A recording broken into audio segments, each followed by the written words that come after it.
Much. ತುಂಬಾ ದೂರದಿಂದ event ಬಂದಿದ್ದೀರಾ.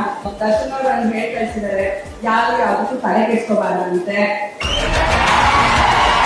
ಹೇಗೆ ನೀವು ಇಷ್ಟು ದಿನದಲ್ಲೂ ಪ್ರೀತಿ ಅಂಡ್ ಸಪೋರ್ಟ್ ಮಾಡ್ಕೊಂಡು ಬಂದಿದ್ರು, ಈ ಚಿತ್ರಕ್ಕೆ ಸ್ವಲ್ಪ ಜಾಸ್ತಿ ಪ್ರೀತಿ ತೋರಿಸ್ಬೇಕಂತೆ. ಒಳ್ಳೇದಾಗತ್ತೆ. ನಮ್ಗೆ ಇದು ಬೇರೆ ಪ್ರೊಡಕ್ಷನ್ ಹೌಸ್ ಅಥವಾ ಬೇರೆ ಇದು ಅಂತ ಯಾವತ್ತೂ ಅನ್ಸೇ ಇಲ್ಲ.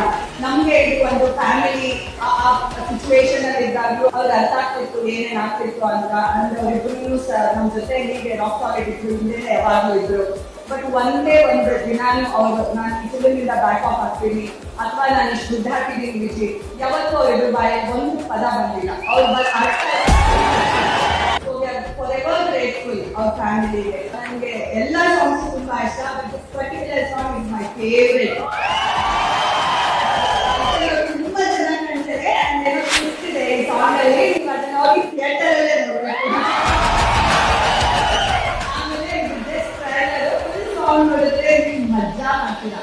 And it is going to be a classy mass number. And step ಮಾತ್ರ ಎಷ್ಟೇ ಕಷ್ಟ ಆದ್ರೂ ಎಷ್ಟೇ ನೋಡಿದ್ರು ದರ್ಶನ್ ಅವರು ಕಷ್ಟಪಟ್ಟು ತುಂಬಾ ಇಷ್ಟಪಟ್ಟು ಈ ಫಿಲಮ್ ಮಾಡಿದ್ದಾರೆ. ದಯವಿಟ್ಟು ಎಲ್ಲರ ಸಪೋರ್ಟು ಬೇಕು ಅಂಡ್ ತುಂಬಾ ಪ್ರೀತಿ ತೋರಿಸ್ಬೇಕು ಈ ಫಿಲಮ್ ಗಳಿಗೆ.